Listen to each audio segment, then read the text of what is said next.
Hello, and welcome to Boring History for Sleep. Tonight, we are settling in. We are closing the door on the noise and the light of the modern world. We are letting go of the day's concerns, the lists that run through our minds, the conversations we are still replaying, and the deadlines that wait for us tomorrow. We are giving ourselves permission to let all of that fade away. Our focus is turning inward and then backward into the deep, quiet, and often profoundly uncomfortable blanket of the past.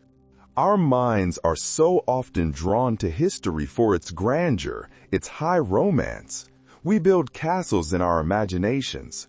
We picture towering stone walls, banners snapping in a clean, crisp wind, flickering torches lining great halls, and the romance of a life lived with higher stakes, a life more vivid than our own. But the reality, the day-to-day, moment-to-moment experience of simply existing was often a trial. It was a relentless negotiation with the elements, a struggle against the limits of the human body, and a constant awareness of the absence of comforts we have learned to see as basic, as essential. Tonight, we will explore two of those trials. We will not be observing from a safe academic distance. We will be immersing ourselves. We will take two separate journeys into the medieval night, focusing not on kings or queens or great sweeping battles, but on the intimate, physical, and sensory realities of survival. Our first journey takes us somewhere that sounds epic and grand and impossibly romantic until you actually try to sleep there. That's right, you are spending the night in a medieval castle. Our second journey, once we have survived the first, will take us into an even more personal, more primal kind of darkness.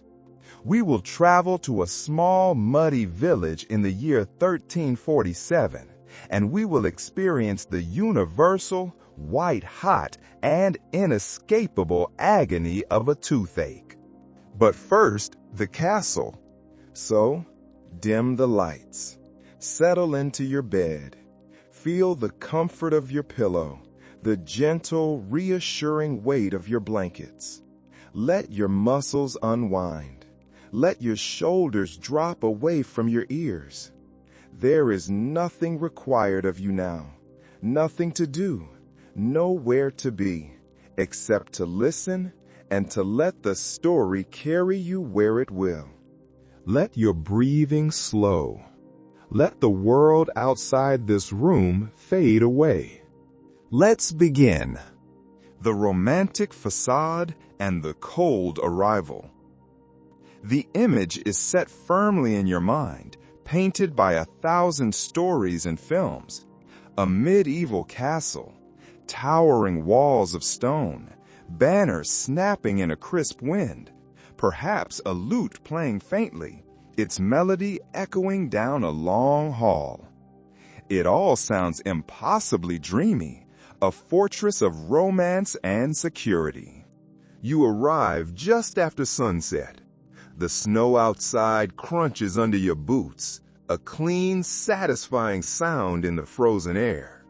For a fleeting moment, as you look up at the dark silhouette of the keep against the twilight, you think this must be magical.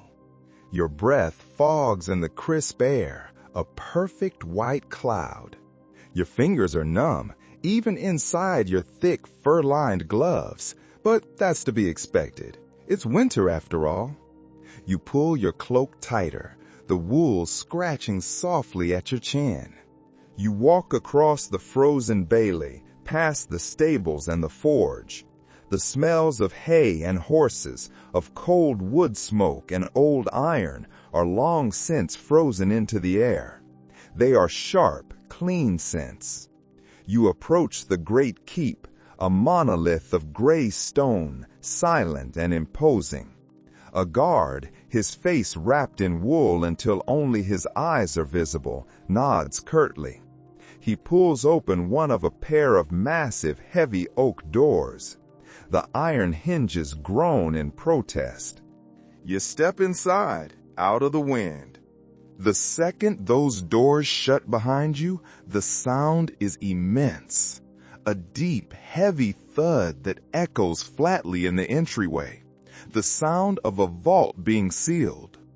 And in that instant, in that sudden, sealed quiet, you realize something crucial. Something your romantic imagination had never once considered.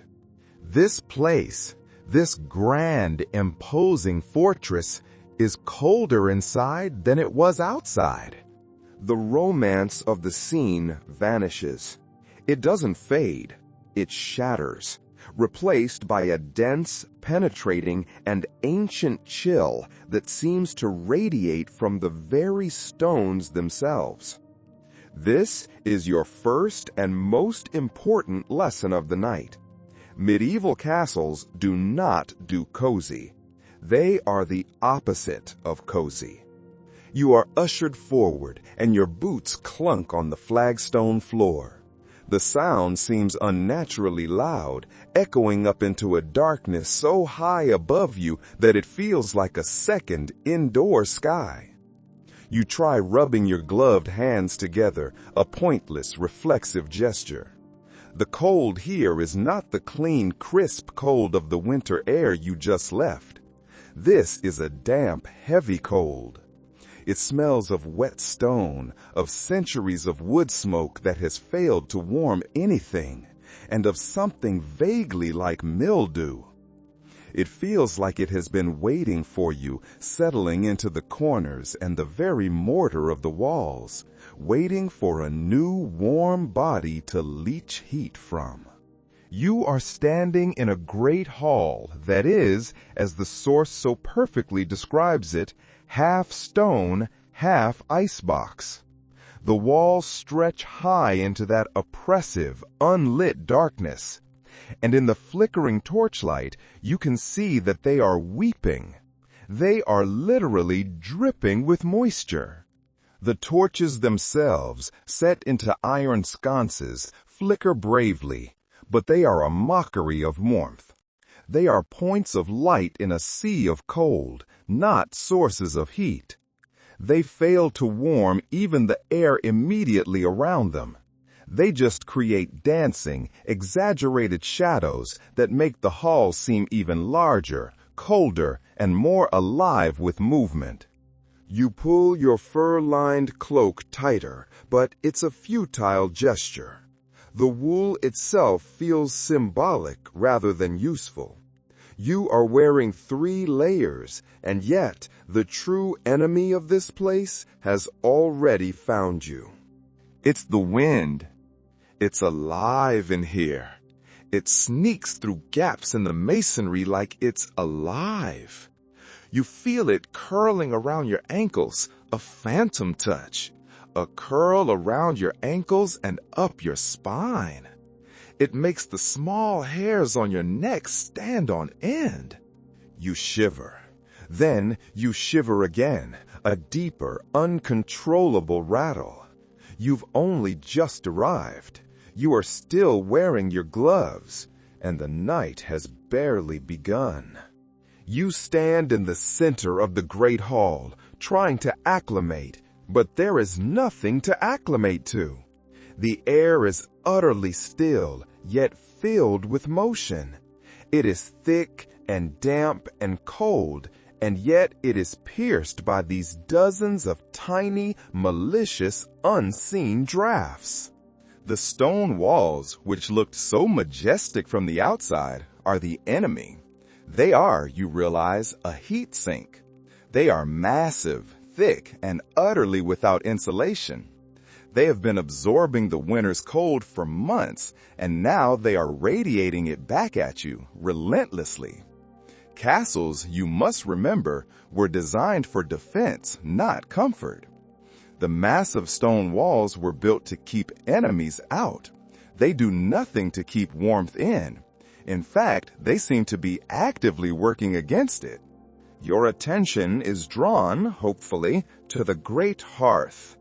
It is a cavernous fireplace on the far wall, large enough for a man to stand in. A few large logs are burning, but it is a laughably small fire for the size of the space. This, you learn, is the central flaw of medieval heating. Fireplaces were a luxury, a status symbol, but their design was deeply flawed. Most of the heat, the precious, life-giving warmth, doesn't enter the room at all. It's shot straight up the chimney. It is lost to the night. The fire is more for morale than temperature. It's a focal point, a symbol of life in this stone tomb, but it is not a radiator.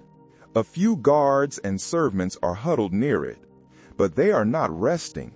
They are not comfortably warm. They are engaged in what the source describes as a slow-motion rotisserie dance.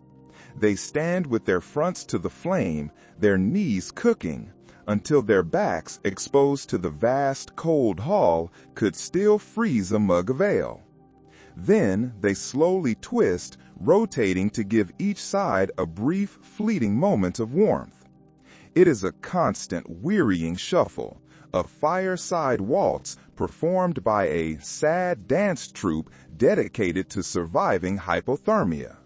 The high vaulted ceilings, so impressive to look at, are a thermal disaster.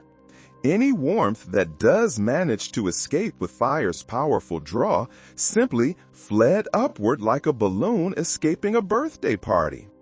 It lingers uselessly in the rafters 50 feet above your head before cooling and descending again as a cold, heavy draft. You are not here to stand by the fire. You are here to sleep.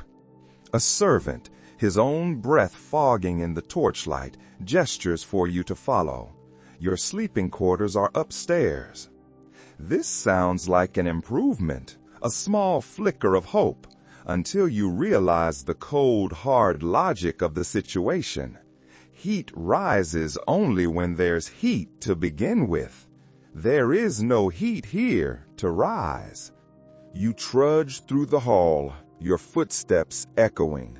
This is not a home. It is a fortress, a warehouse for cold air. The stone walls have kept out the enemy, but they have trapped the winter inside with you. You are beginning to understand that surviving a winter in a medieval castle is its own kind of siege. You pass a long table, set for a meal, but the benches are so far from the fire they may as well be in another time zone. You pass a tapestry, stiff with frost on one corner. You see a cat, a small furry creature, curled into a tight ball in the corner near the fire, doing a much better job surviving winter than you are. It opens one eye, regards you with complete indifference, and closes it again. You are a guest, a noble, and you are already colder than you have ever been.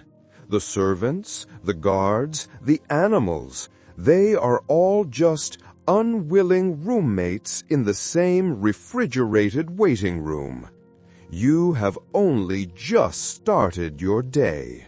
You follow the servant to a spiral staircase tucked into the thick stone wall at the corner of the keep. The climb is an ordeal in itself. Up the spiral staircase you go. Each step is a narrow wedge-shaped piece of stone, narrower and more treacherous than the last. The stone is worn from centuries of boots, and you realize with a jolt of alarm that it is slightly damp. You place your hand on the central stone column for balance, and it's so cold it's almost sticky. The chill of it bites at your palm, even through your glove. You imagine slipping on the damp stone, tumbling all the way down into some forgotten crypt. It feels, as the source notes, very on brand for the Middle Ages, honestly. At last, you reach your landing. The servant gestures to a heavy wooden door and moves on, his own coughing echoing as he descends. You are alone. You put your shoulder to the door. It cacks open like it's auditioning for a haunted house. You step inside. The room is vast, as big as your apartment, but it possesses all the warmth of a walk-in freezer. There is one tiny fireplace gaping on the far wall. It is, as you feared, already coughing smoke like it's dying of consumption. The fire is just a few glowing coals. No logs in sight. You step further into the room and your boots skid slightly. You look down. You are standing on a visible layer of frost clinging to the stones. Frost inside the room. The air is so still it feels thick. You rub your arms, then take off your gloves to try and warm your hands by blowing on them. You immediately regret it. Your fingers go numb. You brush against the metal latch on the door and realize the metal on the door latch was warmer than the air in here. This is fine. People live like this. But a deep, creeping dread is setting in. You are starting to realize that the people who lived here didn't sleep. They endured. You glance around. The walls are bare, cold stone. There is one exception. On the far wall hangs a single, large tapestry depicting some battle. You walk over to it, your footsteps echoing, and think that perhaps it's there to block a draft. A small comfort. You pull it back. Nope. Behind it, another hole in the wall. You press your hand against it and feel a full breeze. This is not a leak. This is, as the source calls it, a wind tunnel. You let the tapestry fall back, defeated. It flutters gently in the breeze it's failing to stop. You turn your attention to the only other piece of furniture in the room, the bed. It is, technically, a bed. It is a heavy wooden frame, dark and carved. On top of it rests a lumpy straw mattress. The edges are curling with age. It looks, you think, like it last supported a living person around the time of the First Crusade. You still have a small stick from the hearth. You poke it with a stick, just in case. Nothing moves. You sit on the edge. The bed groans under your weight. You groan in response. Your fingers are starting to go numb again. And you wonder, for the first time with real panic, how did anyone survive this? The room is a trap. The stone walls kept out enemies and kept in nothing, certainly not heat. You are a guest of honor in a noble's chamber, and you are beginning to suspect the night will be a fight for survival. You must try to sleep. It is the only thing to do. You take off your cloak, the heavy fur-lined garment, and hang it by the hearth, instantly regretting it. The meager warmth it held is already gone. Your underlayers are wool, but even that feels more symbolic than useful. You huddle by the pathetic fire, the few glowing coals. You breathe in smoke that stings your eyes and does nothing for your feet. Finally, you give up on the fire and face the bed. You finally lie down. You pull the rough, scratchy blanket over you. It smells vaguely but distinctly of sheep and candle wax. It is also too small. It barely covers your shoulders, leaving your feet exposed, or, if you pull it down, leaving your chest to the mercy of the room. Curl into a ball, trying to shrink into yourself, to create a small pocket of body heat. You wait for your body to catch fire from sheer desperation. It does not. Instead, your teeth start chattering, a violent, uncontrollable rattling that shakes your jaw. Welcome to your first night in a medieval castle. The walls are made of stone. The windows are not glass. That is a luxury for a palace. These are openings covered in oiled parchment, which glows faintly from the moon. It doesn't insulate so much as mock you. You try closing your eyes. The wind whistles through the rafters, a high, lonely sound. Somewhere in the distance, something thumps. Maybe it's just the ancient walls settling in the cold. Maybe it's a ghost. You are, quite simply, too cold to care. You don't sleep. Not really. You drift, you twitch. You enter a strange, shallow state of consciousness where you are not awake, but you are not asleep. You are just cold. You shiver so hard it feels like the bed itself is rattling. Historians still argue about this. They debate whether medieval folks actually slept through winter nights or simply napped in shivers. It is more than likely the latter. They would rise often, rising often to stoke fires, drink warm ale, or curse their ancestry. This is not rest. This is endurance. When you do, finally, nod off, it is not a restful sleep. It is the kind of sleep you wake up from feeling more tired. Your body has been fighting a quiet, desperate battle all night. Congratulations, you've experienced your first medieval rest. You are bundled in every layer you own. You are a medieval onion, layer after layer after layer. You are wearing a linen shift, a thick woolen tunic, a second woolen tunic because desperation plus a heavy cloak. You've wrapped a scarf around your neck and tucked your hands into fur-lined mittens that barely pass for warm. You look like you're dressed to survive a snowstorm inside your own room. Medieval people knew it was cold. They weren't in denial. They layered to absurd degrees. Nobles would sleep in full cloaks with 2 or 3 layers of stockings and sometimes even hats. Yes, sleeping in a hat wasn't just a Victorian quirk, it goes way back. There were even, as a quirky fact of the evening, actual bed socks made from fur or lined with straw meant exclusively for sleeping. The irony, of course, is that they'd likely be damp by morning from sweat or melting frost, depending on the wind. The most effective defense was a good bed. Not the mattress, but the frame.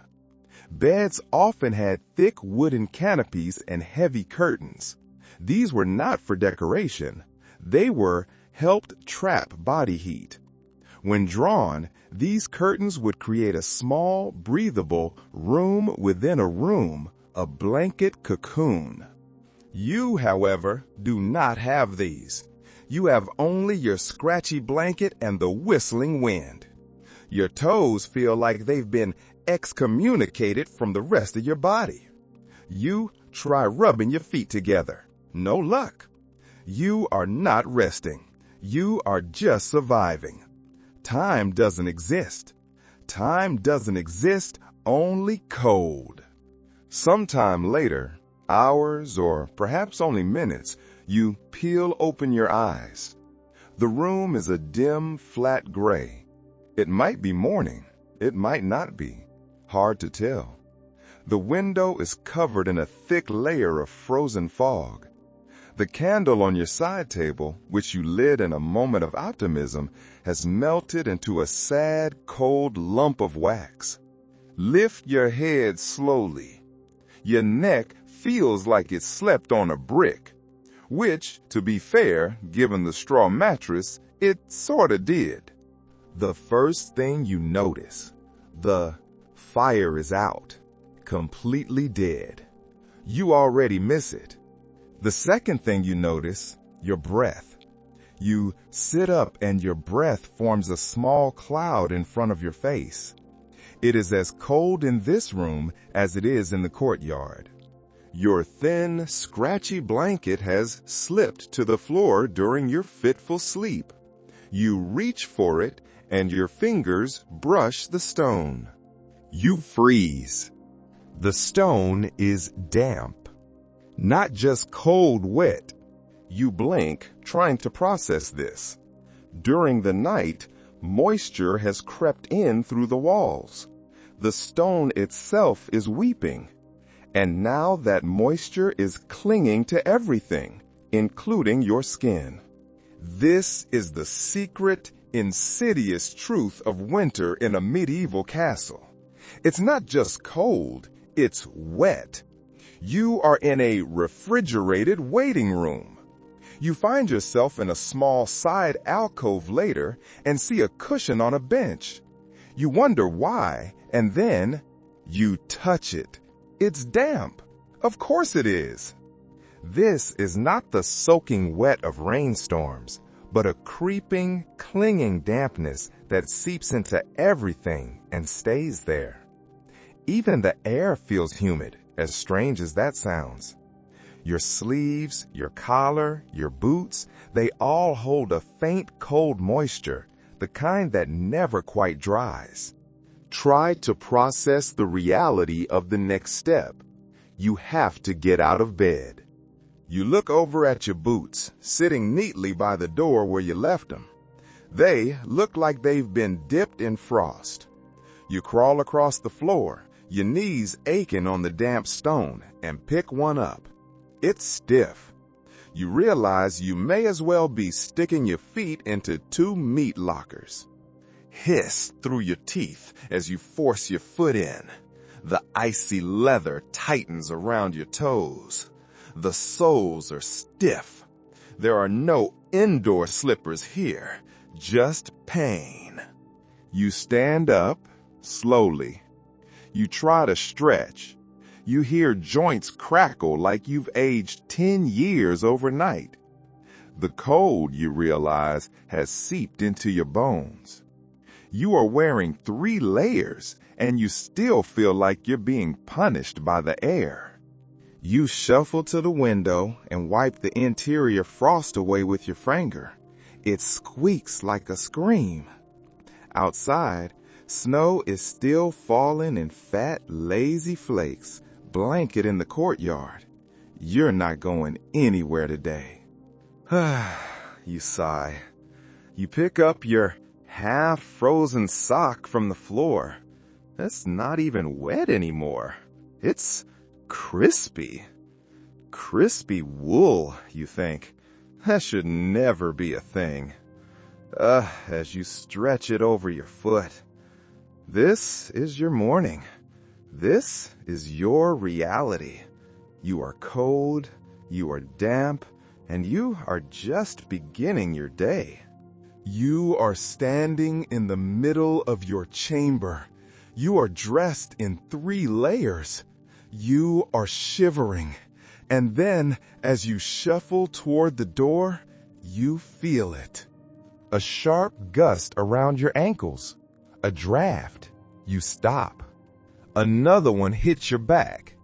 You turn slowly, scanning the room. There's no open window, no missing brick. And yet, there it is again. The unmistakable whisper of air moving through invisible cracks. Drafts and castles were infamous. Builders did what they could. They hung tapestries, like the one in your room. They lined walls with rushes. They stuffed crevices with straw. But it was useless. Stone breathes, especially in winter. The mortar shrinks, the beams shift, and the wind finds a way. Some medieval texts even describe wind entering from devil holes. These were tiny gaps near beams and corners that couldn't be sealed. Or perhaps they were left deliberately. Historians still argue whether these cold spots were architectural flaws or deliberate design meant to prevent deadly smoke buildup. You are not an architect. You are just cold. You settle for swearing at the wall and wrapping your cloak tighter. You decide you must relight the fire. It is your only hope. You bend over the hearth, huddling close as you strike flint. Sparks jump, but the tinder's damp. You try again and again. Eventually, you get a tiny flame. It flickers like it's thinking about giving up. You feed it slivers of dry bark, a few twigs. You whisper encouragements. It sputters, smokes, and finally catches.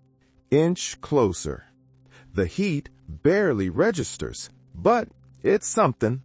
And then, just as your fingers begin to feel alive again, another gust creeps down the back of your neck. Jump. You spin around. The door is closed. The window hasn't moved. Start to laugh quietly, like someone going mad in a polite and historically accurate way.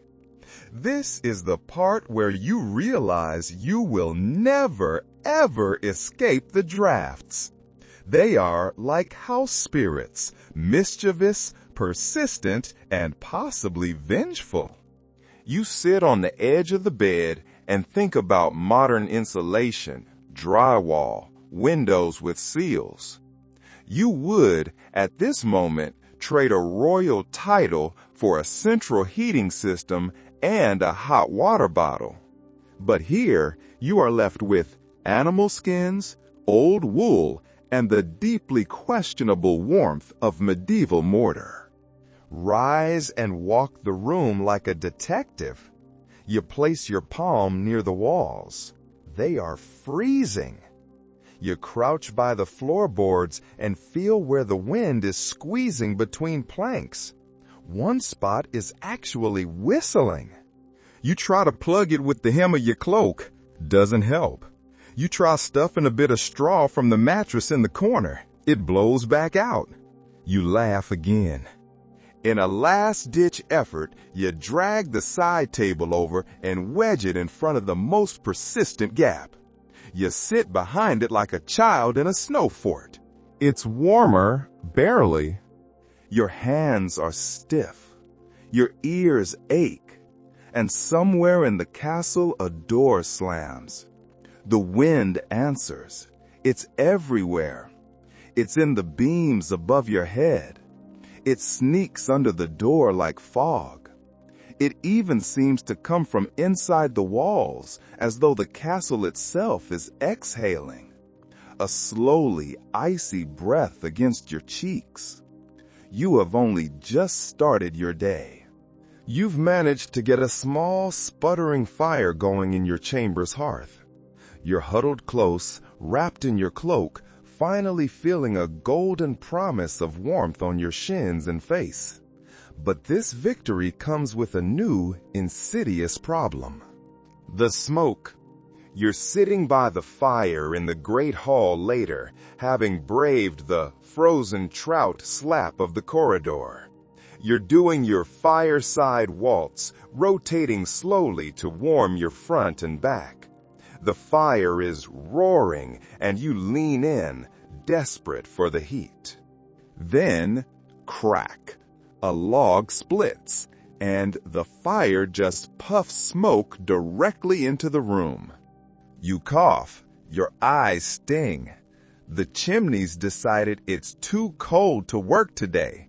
Suddenly, your warm refuge is now a smoky, smoldering death trap. You push open a narrow vent in the wall, hoping to let some of the smoke out. Of course, all that does is invite more cold in. You now have the unique experience of feeling both frozen and suffocated at the same time. This is the central, unavoidable curse of medieval heating.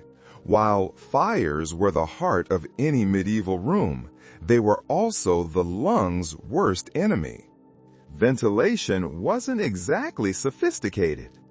Chimneys were experimental in many early castles, often no more than smoke holes punched in the wall. If the flue was clogged, if the wind was wrong, or if the fire misbehaved, the smoke just stayed. It stayed, clinging to walls, tapestries, and your sinuses. You awaken in your chamber after a fitful, smoky sleep.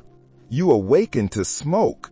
Not thick, panic-inducing smoke, but the kind that clings to wool, hangs in the air like guilt, and makes your nose wrinkle before your eyes even open. The fire is out again, but the scent lingers. Charcoal-scorched bread and the lingering musk of wet wool. You sit up, cautiously, and tiptoe across the stone floor. Every footstep feels like stepping on a slightly damp tomb. You crouch in front of the blackened hearth. You blow gently. A few flakes of ash rise into the air, mocking you. Here's your reward for surviving another night. A cold room, cold clothes, cold air, and smoky lungs. You grab your cloak from the peg and shake it out. It smells like 3 types of wood, 2 types of sweat, and a generous helping of ash. You put it on anyway. The air in the castle isn't just cold, it's stagnant. You are breathing the same recycled breath of dozens of servants, nobles, rodents, and possibly ghosts. There are no air filters, no windows to crack open, no humidifiers, just soot and guesswork. You head downstairs, and on the way, you brush your fingers across a tapestry. The fabric leaves behind soot. Not dust, not dirt, actual soot. From the fire, from every fire that ever happened in this hallway. You cough again. Someone behind you does the same. You glance back. It's a maid with a bucket of coals and a nose red as a beet. Her eyes puffy and resigned. She's been breathing this in for years.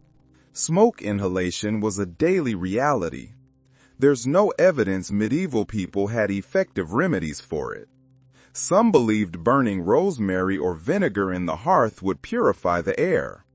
Others tried hanging dried orange peels near vents, more for scent than science. Historians still debate whether long-term lung issues were common among castle dwellers, but considering the amount of smoke they lived with, it's hard to believe otherwise. You step outside into the courtyard for just a moment.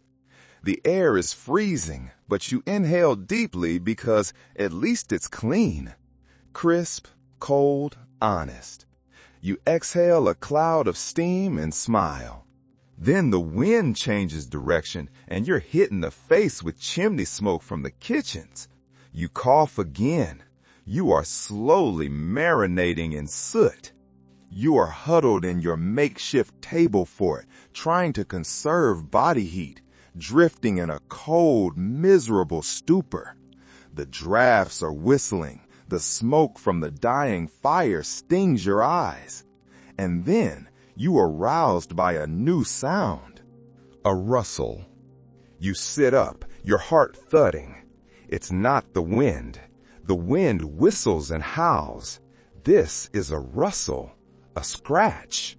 Something shifts near your feet. You wait. You listen. You rustle the blanket just a bit, and a mouse darts out, offended by your hospitality. It skitters across the stone floor and vanishes under a crack in the baseboard. You stare at the space it disappeared into. You even, for a brief, desperate, and slightly unhinged moment, consider whether inviting it back might help you stay warm. You are not alone. You lie back down, pulling the blanket higher. But the night is not done with you. The straw-stuffed bed, you recall, smells of regret and rodent memories, and you're beginning to understand why. You had poked it with a stick when you first arrived. You had worried about what was inside. Now you know. But it's not just mice. The castle is an ecosystem, and you are just the largest, warmest creature in it. You stare up at the wooden beams overhead. They creak. A spider drops down, dangles, and slowly climbs back up. Even the wildlife is cold. You drift into a shallow, fitful sleep, and you hear it again. Creak, followed by a subtle scratch, scratch. It sounds like claws on stone, or, more likely, little feet pattering across your floorboards. You freeze. This is the hour when every tiny sound becomes a cataclysm. You peer into the dimness. The hearth is long dead.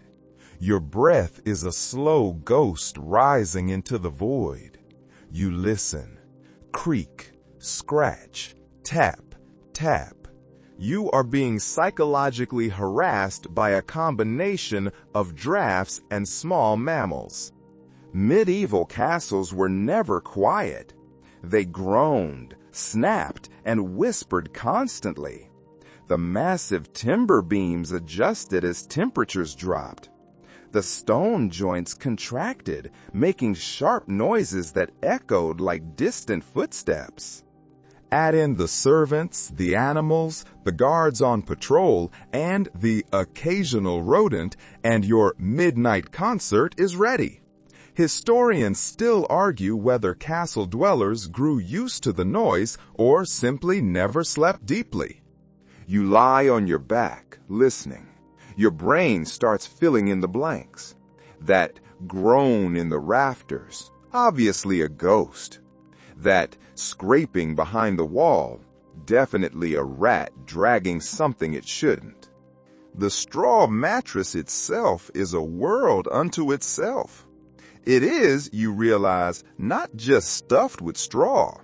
It is a bug condominiums. And as the night wears on, you begin to feel them. You're not dying, but you're unwell in the exact way that makes the cold worse. You shift in your makeshift nest. The blanket has grown stiff at the corners. You sit up slowly and scratch at your shoulder. It itches.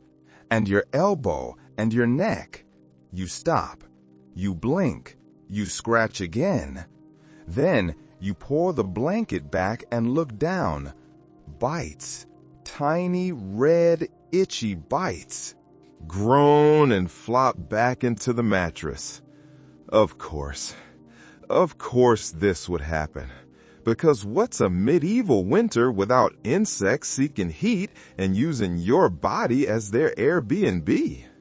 You have bed bugs or lice or fleas or all three. Pick a parasite. Any parasite. They've moved in, formed a community, and possibly elected a mayor. Your skin crawls, your soul follows. This is the historical reality check. Castle floors were alive, not metaphorically, literally. Insects, rodents, mites, they all thrived in the layers of straw used as bedding, insulation, and rushes on the floor. And during the winter, when warmth was rare, they followed the heat straight to humans.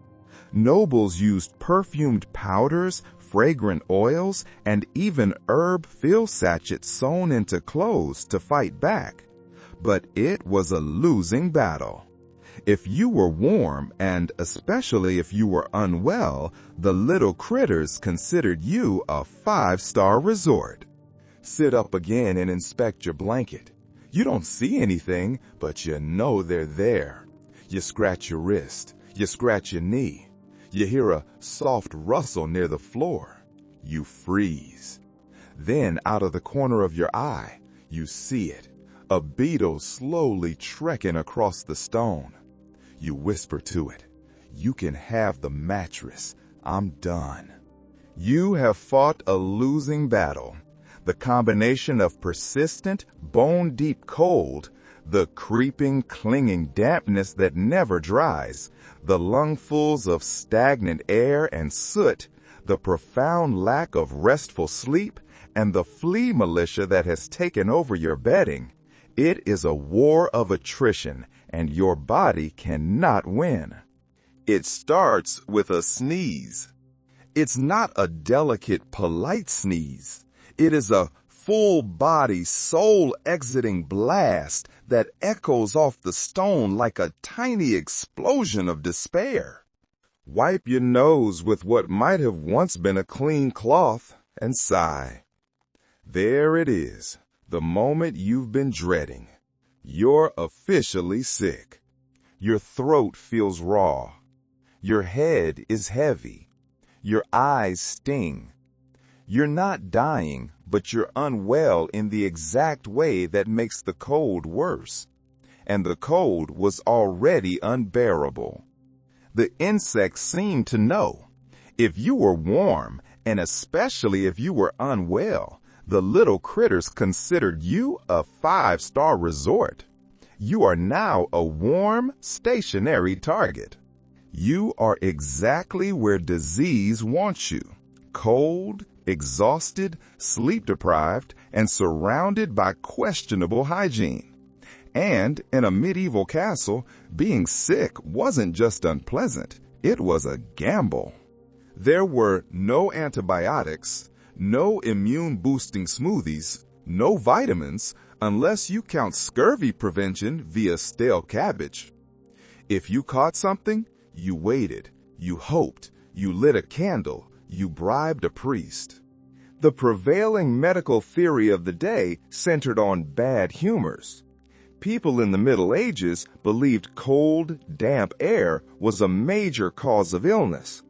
That is why they burned herbs, lit fires, and kept windows tightly shut even when smoke pulled in their lungs.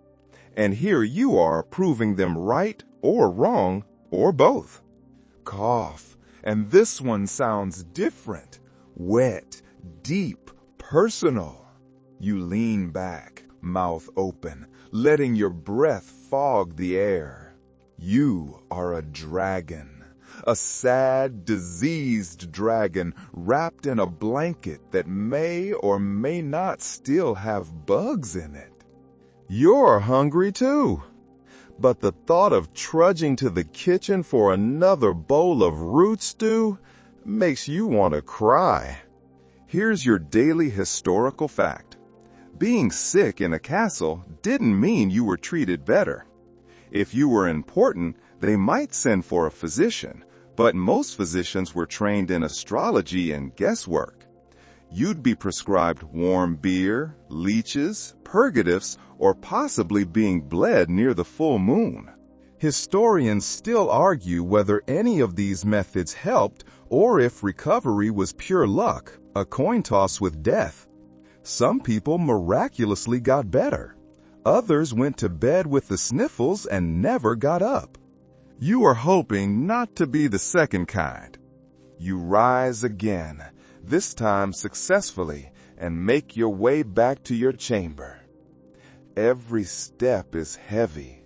Your joints creak. Your toes feel like cold grapes inside your boots. You make it halfway up the stairs before needing to sit again. A passing servant gives you a side eye. Not pity, just the polite avoidance of someone who knows what sick looks like and doesn't want it. Back in your room, still cold, still slightly cursed, you toss a few sticks into the hearth and relight the fire. It's weak, like you, but it works. You huddle near it and drag your blanket over your head like a sad, coughing turtle. You drift into a fever. You're hot, then cold, then hot again, then simultaneously both. Your skin feels too tight, your ears throb, and your thoughts are moving at the pace of a constipated ox. Dream about tea. Then you dream about garlic paste.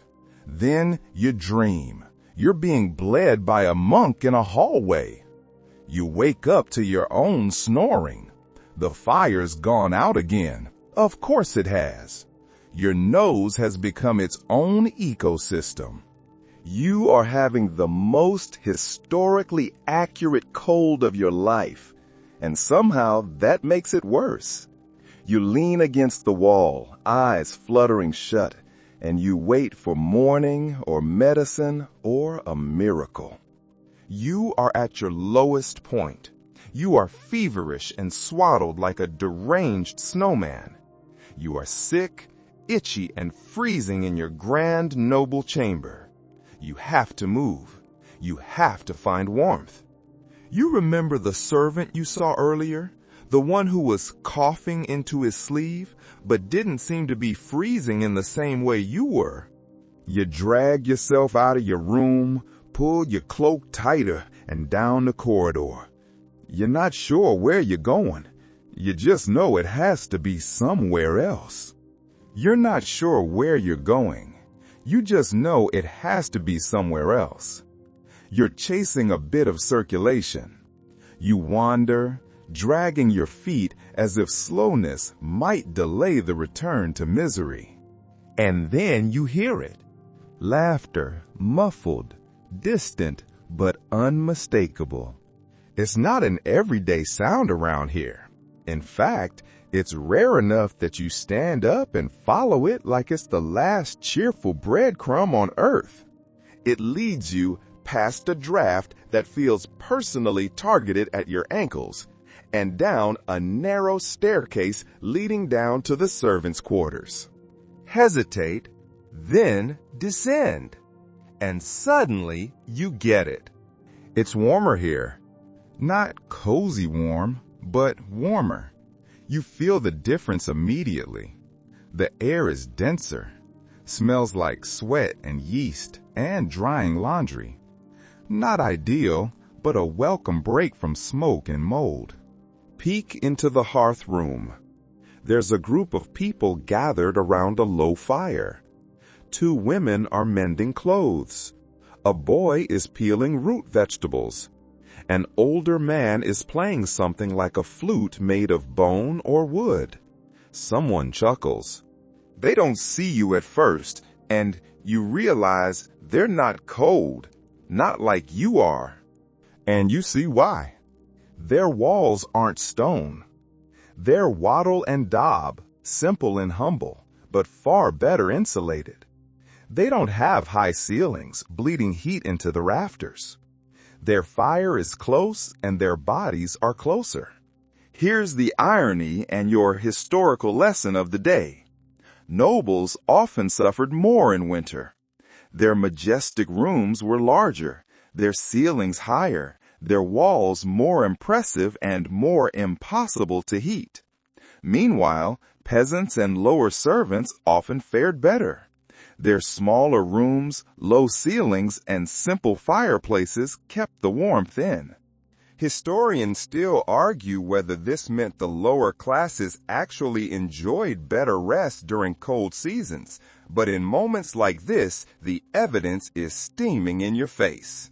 Head back upstairs, slower now, thinking. You reach your room and push the door open.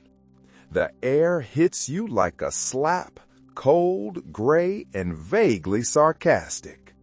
You look at the 4-poster bed you now know is a box of frozen misery. You decide to try something radical. Move your bedding. You drag the blanket and one of the straw mattresses into the small antechamber next to your room.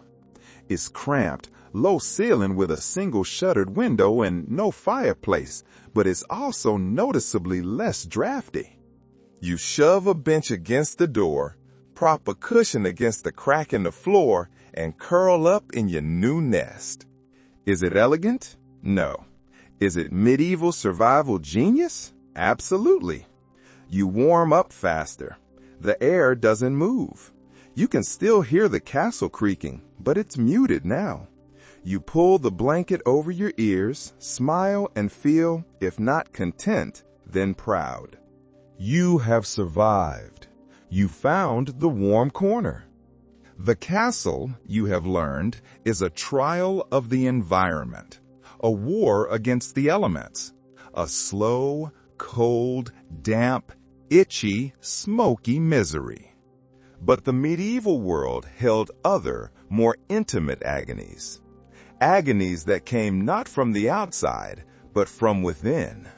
Let your mind drift from the pervasive, cold ache of the stone and settle on the sharp, hot, and personal ache of the body itself. Our first journey is over. Our second is about to begin. We are leaving the castle. We're diving straight into something that'll make you squirm just thinking about it. You wake up in a wooden bed stuffed with hay, and there it is again, that pulsing, searing ache in your back molar, the kind that feels like someone's tapping a hammer against your jaw. The year 1347. The place, a muddy village in England. The problem, you have a toothache. And unless God himself intervenes, things are going downhill from here. You probably won't survive this. Let the image of the cold, gray castle fade from your mind. Let the dampness and the drafts dissolve. A new sensation takes their place. It is not cold, it is hot. A white-hot agony. You wake up and your face is practically on fire. The pain is not a dull throb, not yet. It is a pulsing, searing ache. It is sharp, it is insistent, and it is centered in your back molar. It feels like someone's tapping a hammer against your jaw over and over and over. You lie still in your wooden bed stuffed with hay. Your mouth is dry. You hope, you pray that it will fade, that it was just a strange dream. It does not. The pain doesn't go away. It worsens with every hour. This is the medieval world. The year 1347. A muddy village in England. Outside, roosters are crowing and the world is waking up. There's no such thing as calling in sick. You have chores to do, goats to milk, a fire to start. But none of it matters because your face is practically on fire. There is no local dentist for a checkup. There is no bottle of pain reliever in a cabinet. There is only the pain and the growing, creeping realization that it is not going to stop. Rub your cheek with a calloused hand and mutter a few hopeful prayers, but the ache laughs in your face. Eating becomes nearly impossible. You try chewing with the other side, but even the act of opening your mouth makes your eyes water. This is not just a bad tooth. It's the tooth, the one that is going to change your whole week, maybe your whole life. By the second day, the pain is spreading. It's spreading to your temple. It is a white-hot agony that blots out all other thought. Your jaw is swollen.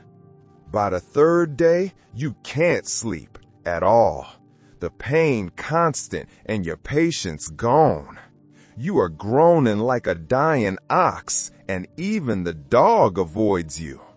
You have tried everything, and you are becoming desperate. You are facing a crisis with no modern solution. There is no one to call. There is no clean, sterile office to visit. There is only the pain and the folk remedies and the fear. The fear is perhaps the worst part, because it's 1347, and the Black Death is creeping through Europe like a dark fog. People vanish overnight. Church bells toll day and night. And here you are with a raging infection in your head. You are beginning to realize that this cursed tooth might not just be a source of pain. It might be a death sentence. The line between a simple toothache and a fatal infection is invisible, and you have no idea if you've already crossed it. You finally relent. The pain has won. It's time to visit the barber surgeon. Wrap your head in a scarf to keep out the cold and maybe to hide the swelling. You begin your slow, painful walk toward the village square. With each step, your tooth sends out pulses of white-hot agony. And yes, you know what's coming. And no, you're not ready for it. And no, you're not ready for it. As you walk that slow, agonizing path to the village square, you review your options. There are none. You've already tried the village healer. She is an old woman who smells of lavender and damp moss. She mostly deals in leeches and birch bark tea. She had clucked her tongue, waved what looks like a chicken foot gently over your face, and declared you just hot in the blood. Not helpful. Your wife, bless her, suggests a puss of mashed onions and vinegar. You tried it, tying the strip of linen around your jaw. It doesn't help. It just makes you smell like a spoiled salad as you lie there in agony. Then she suggests prayer. That doesn't help either. You had, in a moment of pure favored desperation, considered knocking the tooth out yourself with a rock. But the very thought of it sends a jolt down your spine. Besides, you've seen what happens when things go wrong. Your uncle tried something similar and lost part of his tongue. Not ideal. Your neighbors, of course, have theories. He's got the cursed tooth, one whispers. A toothache that comes with a fever, they say, could be punishment from St. Apollonia. You learn her story in hushed tones. She was a Christian martyr, you're told, who, during Roman persecutions, had all her teeth smashed out by Roman guards. Now, people actually pray to her for relief from dental pain.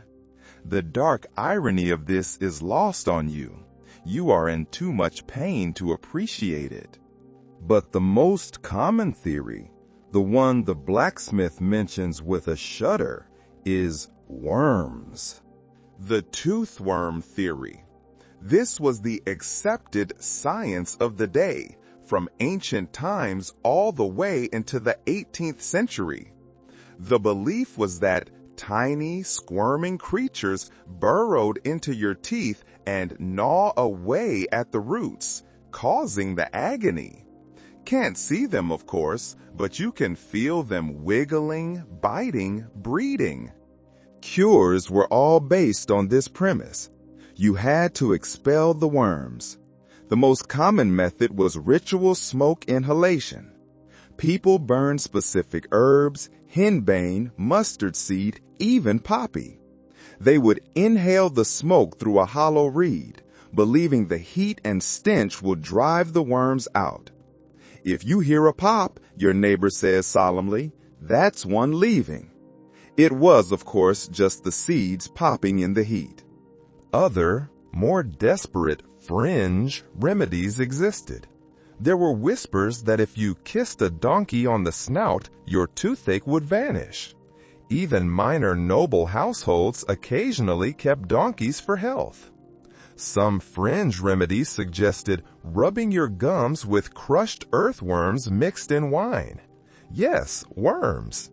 Medieval dentistry really pushed the boundaries of flavor. You don't care about worms or donkeys or onions anymore. You are in too much pain. You have reached the village square. It is time.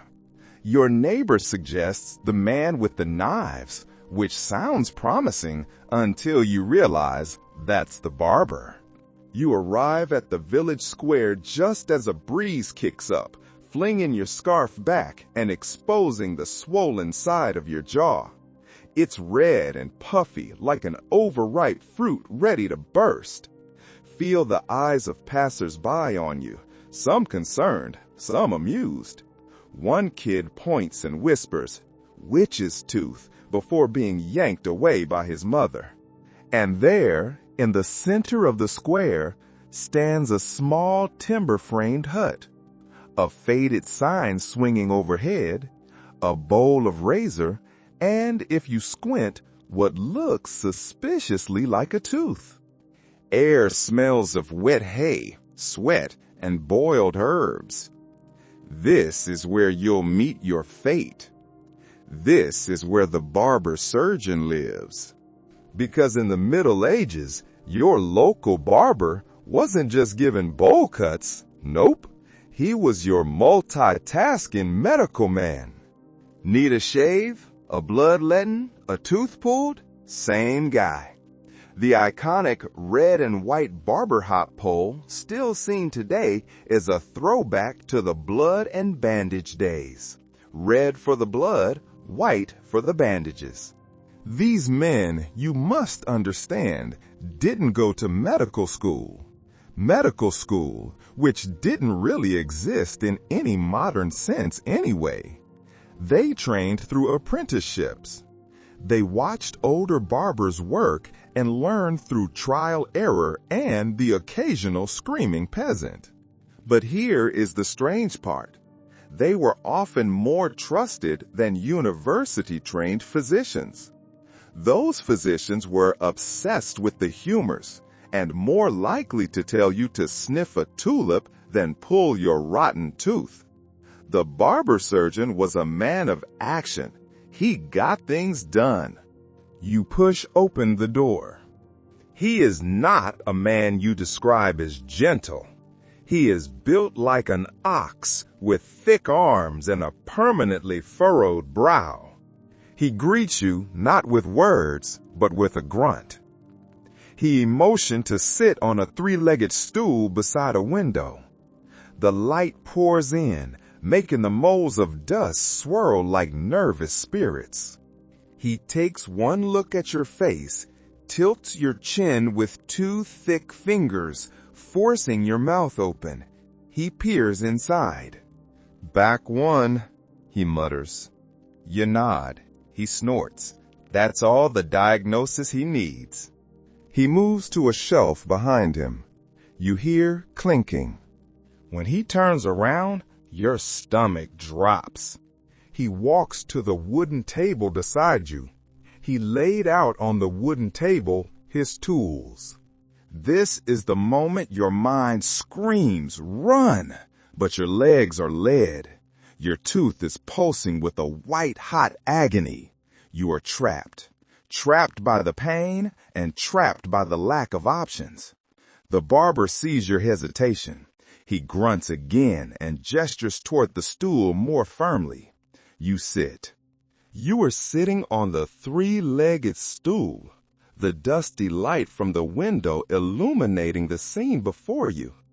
The barber surgeon has turned from his shelf, and when he turns around, your stomach drops. He laid out on the wooden table his tools.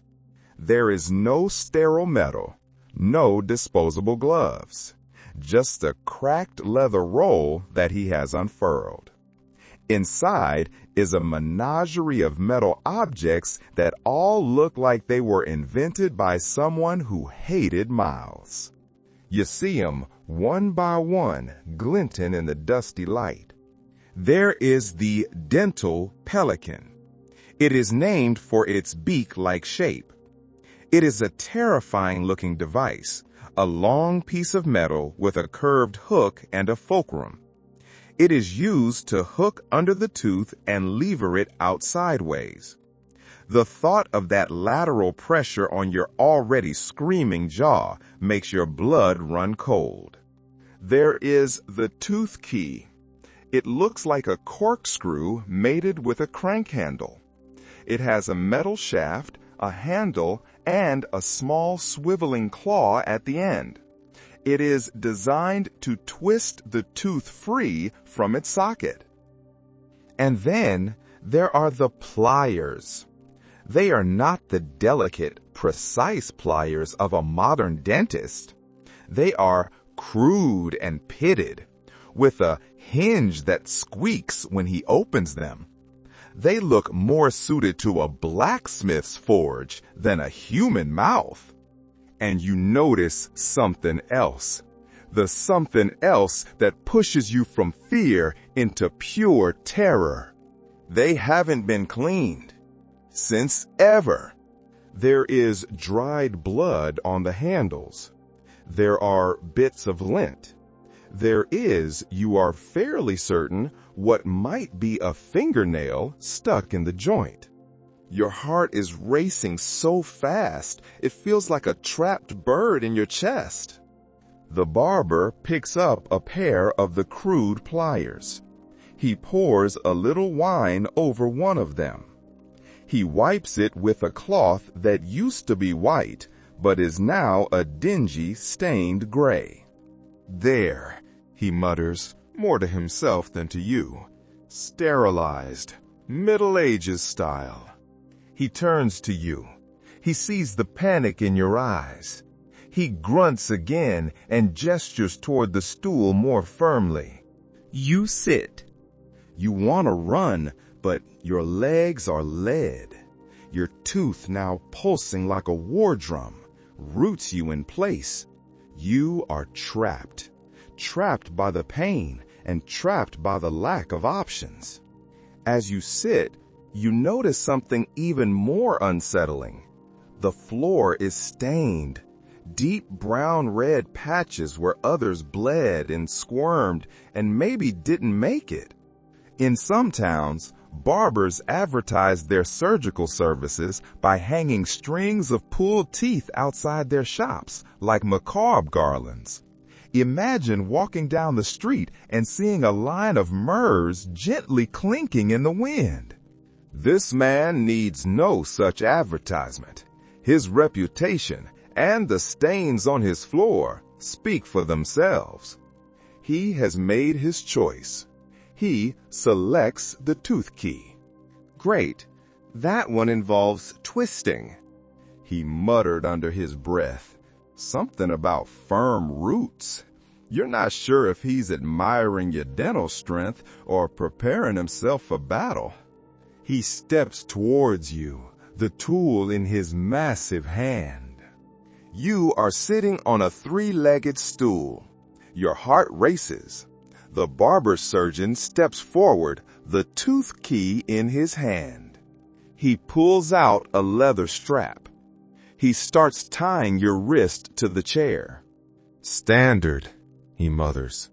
This was indeed standard procedure. There was no anesthesia. People being treated by barber surgeons were sometimes tied to large wooden chairs or even had assistants hold them down. Sometimes the barber would pour strong ale or wine down their throats beforehand. This was not to dull the pain, just to make them compliant. You, unfortunately, are sober. He ties the other wrist. You are now bound to the chair. And here comes the cloth. He pushes it into your mouth. This is to stop you from biting your tongue off or biting him. He places the metal claw of the tooth key around the base of the bad tooth. He sets the fulcrum against your gum. He begins to turn. Pressure is immediate and terrifying. And then you hear it, a creak. Not from the tool, from your jaw. Pain floods your brain like fire. You try to scream, but the cloth muffles it into a low animal growl. Your legs kick involuntarily against the stool. Barber tightens his grip, then snap. The tool slips. He curses. You taste a fresh, hot rush of blood. The tooth didn't come out. It cracked.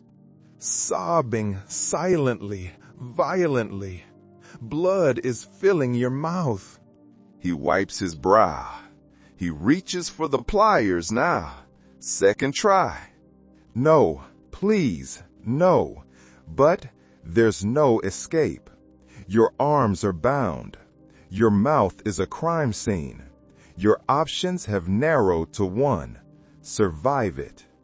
The pliers go in. He braces against your shoulder for leverage. He tugs. He twists. You feel every tug, every twist. There is no metaphor strong enough to describe this. Just darkness. And then with a final wrench, he yanks it free. The pain doesn't stop. It just changes. It becomes a dull, roaring shock. Body goes limp. You are soaked in sweat. The barber holds up the tooth. It's bloody, broken, evil looking.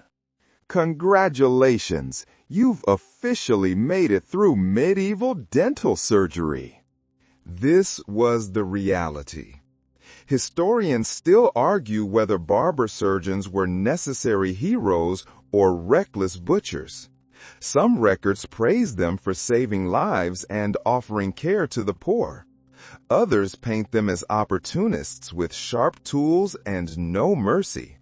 Right now, as you sit shaking in the chair, you are not sure which he is.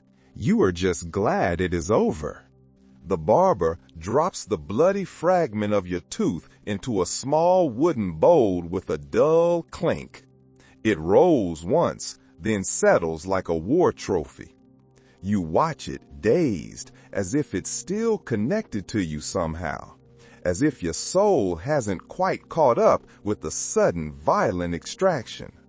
You're not dead, which feels surprising, but your mouth is a battlefield. Blood pools beneath your tongue, metallic and warm. Your gums throb. Your jaw twitches involuntarily. Your head spins.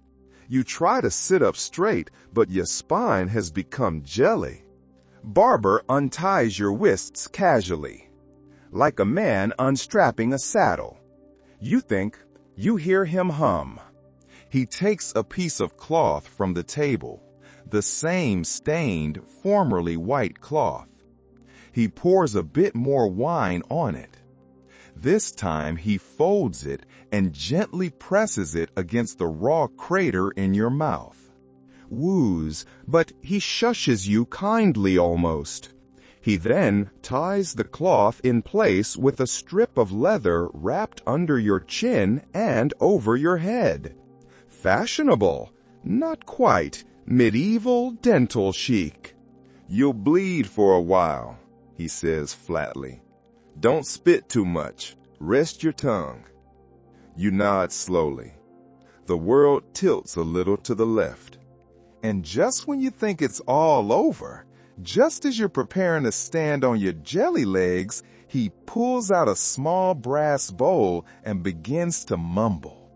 A prayer, something in Latin. You recognize only a few words. Domen sanctum salud.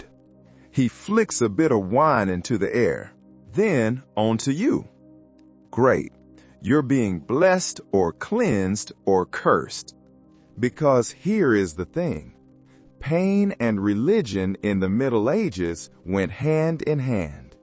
People believed sickness, especially sudden and localized pain, could be the result of sin or demonic influence. A toothache wasn't just an infection. It was a divine message. Sometimes the only cure was a prayer.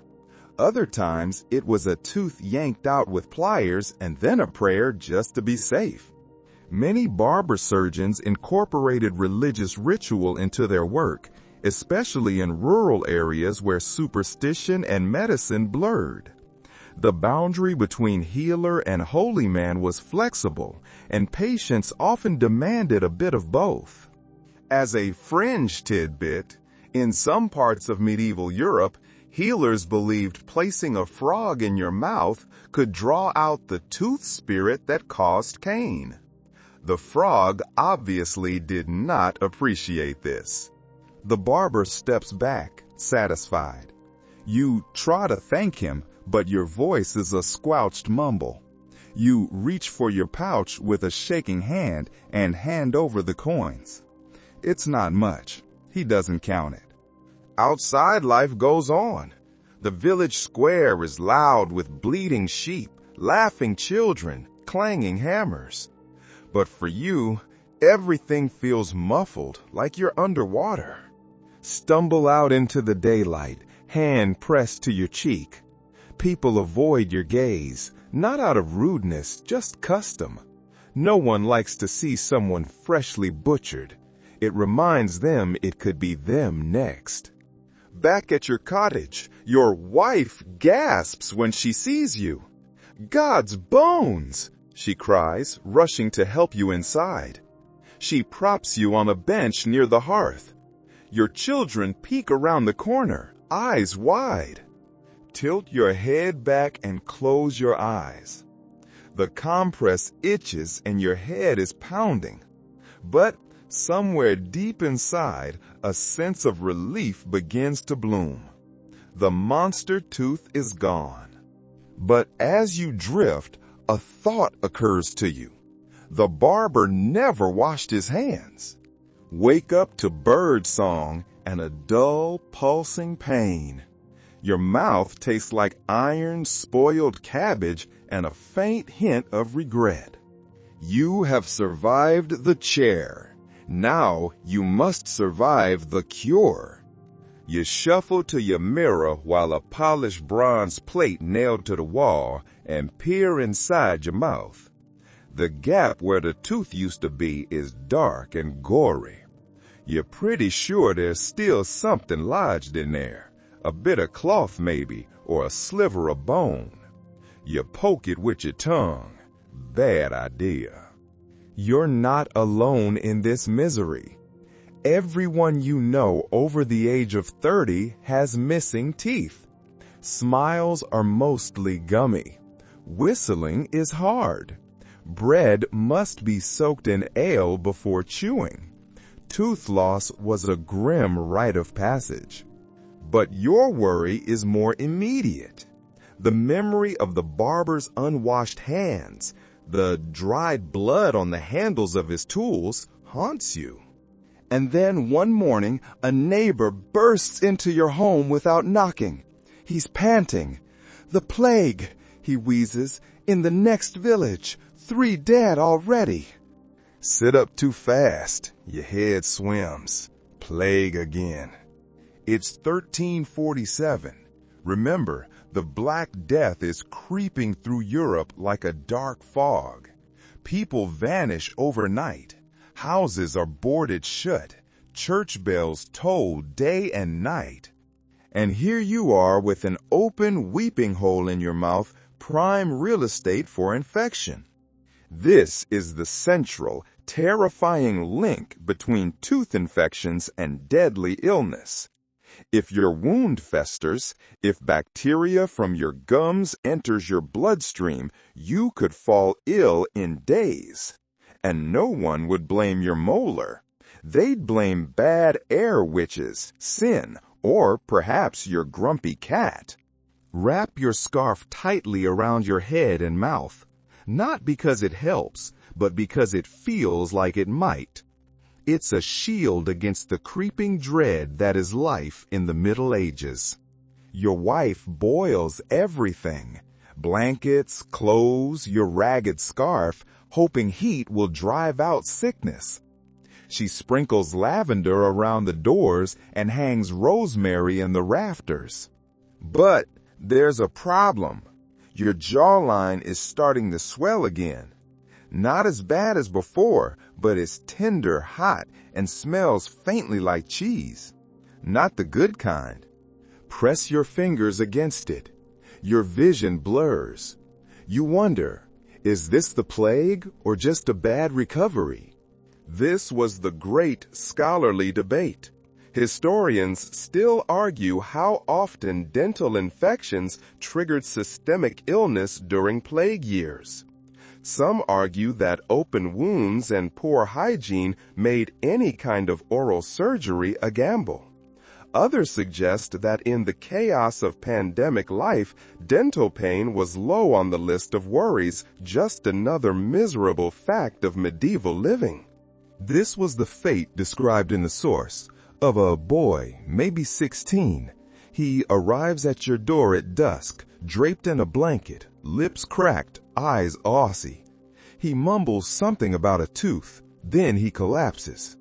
His sister arrives, explaining he had a molar pulled 3 days ago from a traveler in the square. It bled a lot, then he fainted, then the fever. Check his jaw, no swelling, no redness, but something's wrong. His gums are pale, his breath rattles. You close your eyes. Too late.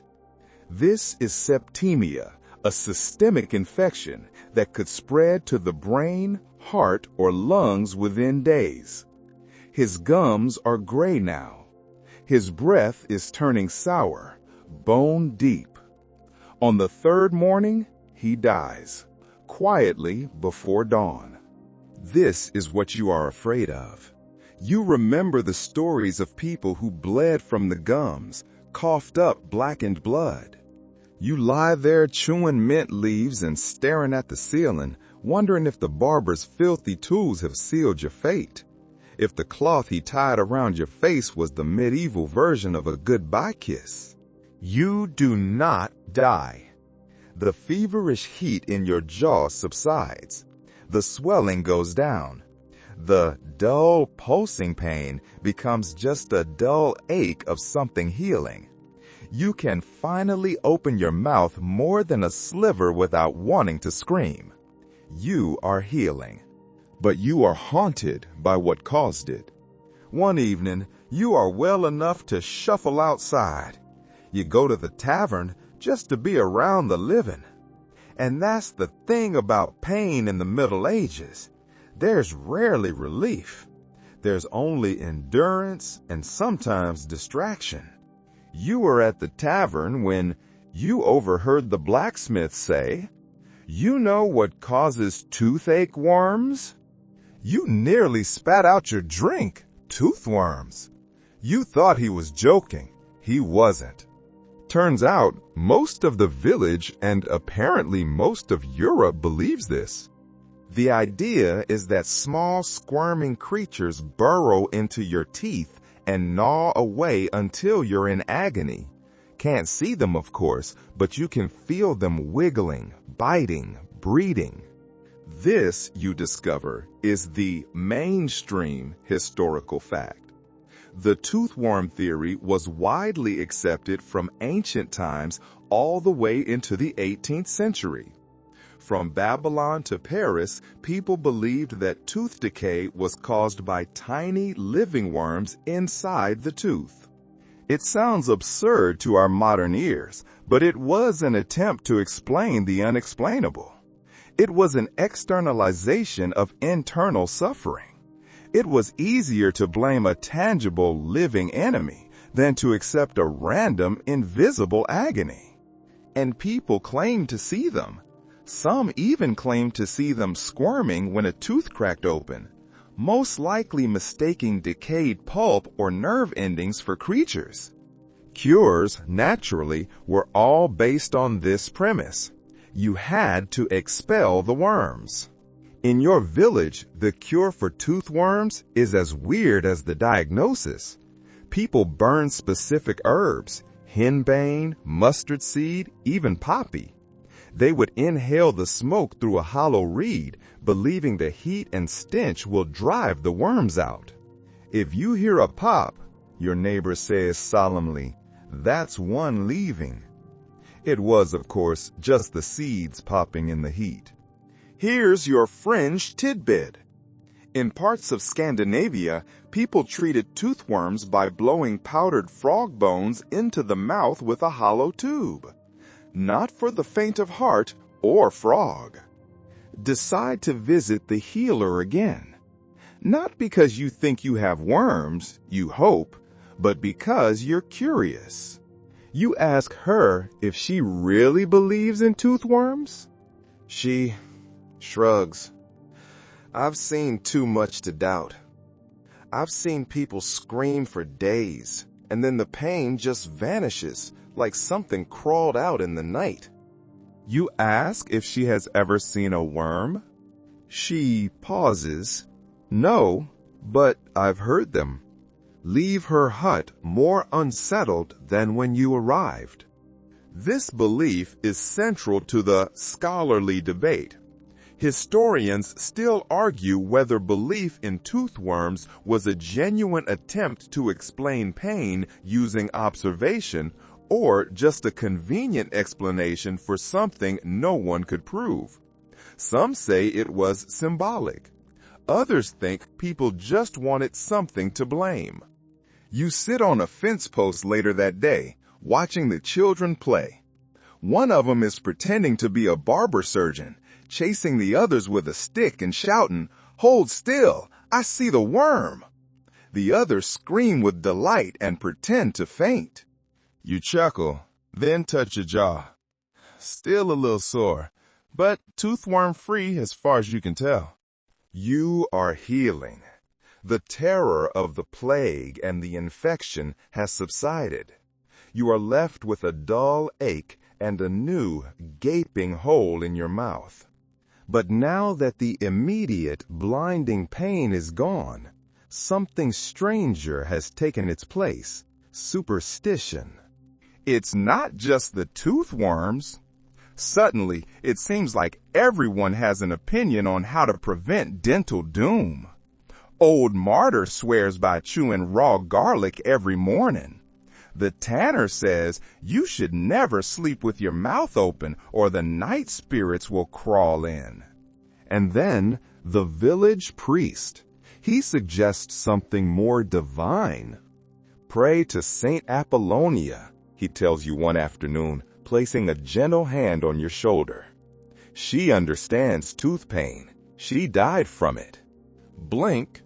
Excuse me. She was a Christian martyr, he explains. They shattered all her teeth before they burned her. Well then, here's your mainstream historical fact.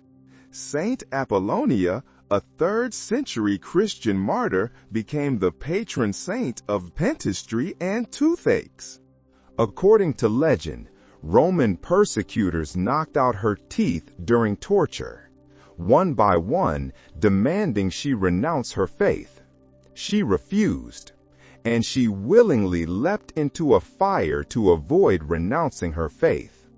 Because of her horrific ordeal, she became the protector of all who suffered similar pain.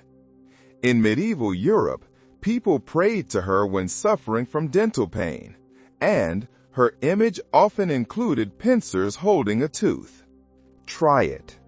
That night, you kneel by the fire, close your eyes, and offer a small whispered plea to Saint Apollonia.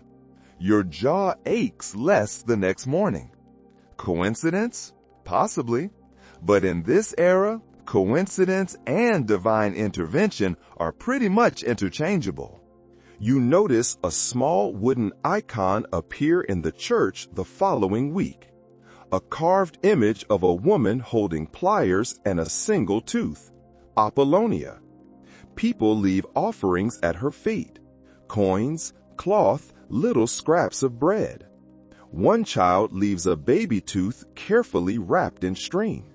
This was not a minor belief.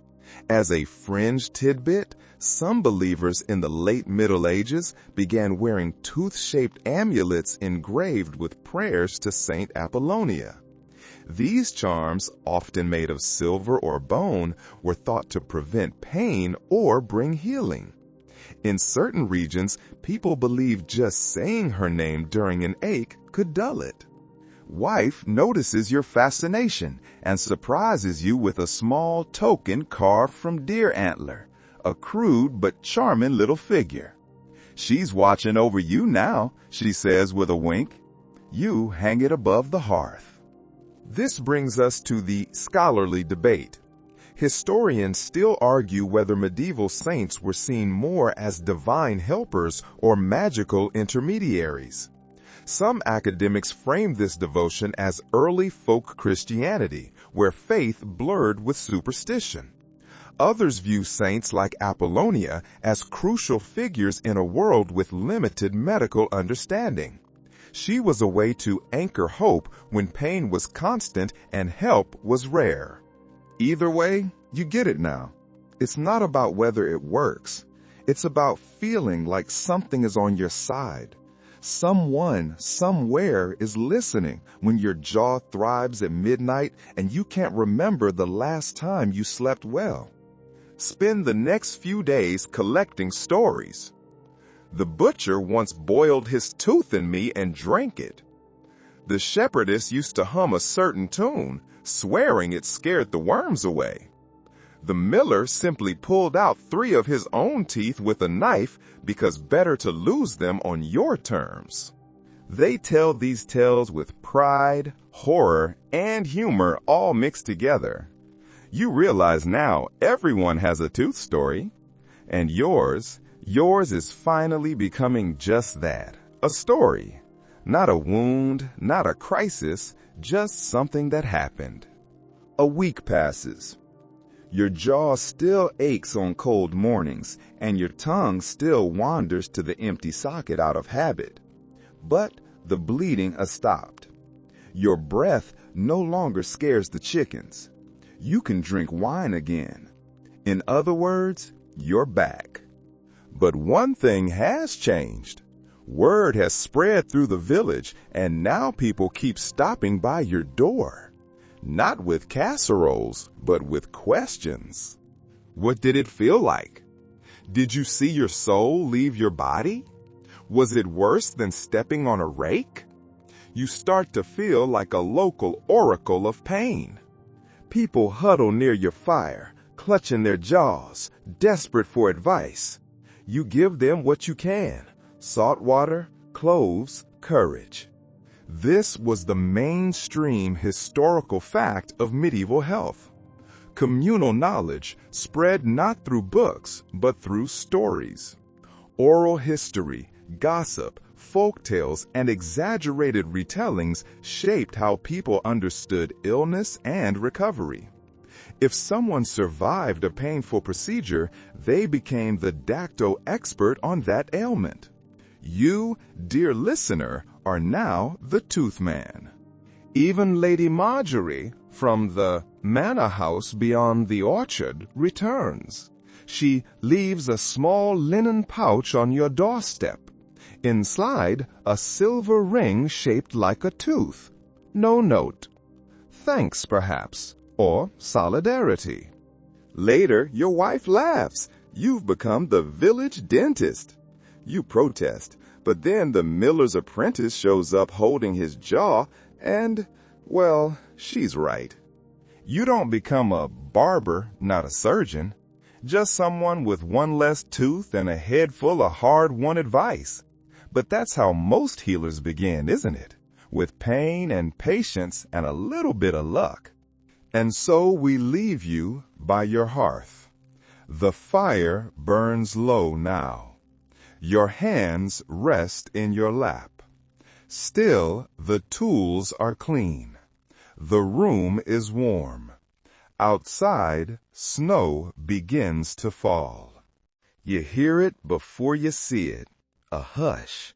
A blanket spreading across rooftops and fields, tucking everything in for the night.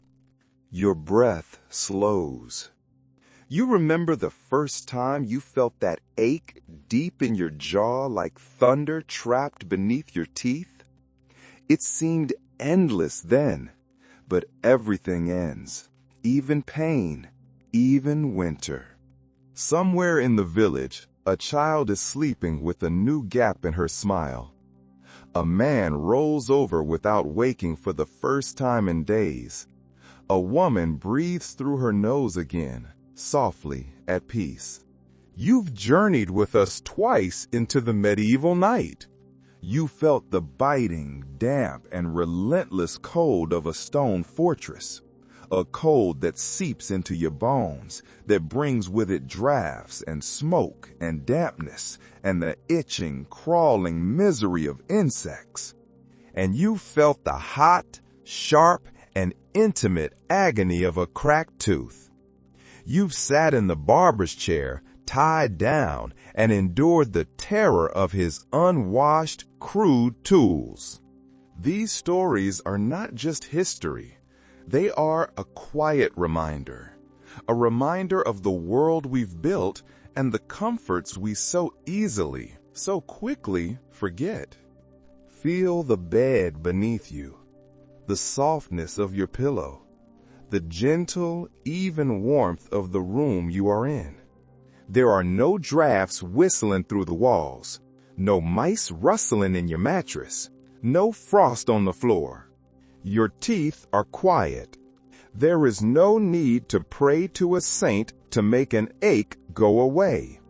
There is no need to visit a man with a pair of rusty pliers. There is just this quiet, this comfort, and this peace.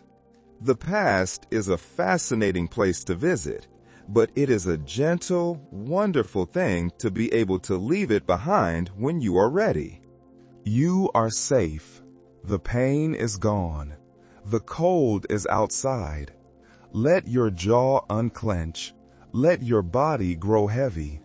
You're safe. The pain is gone, and you are still here. It is time to rest. Good night.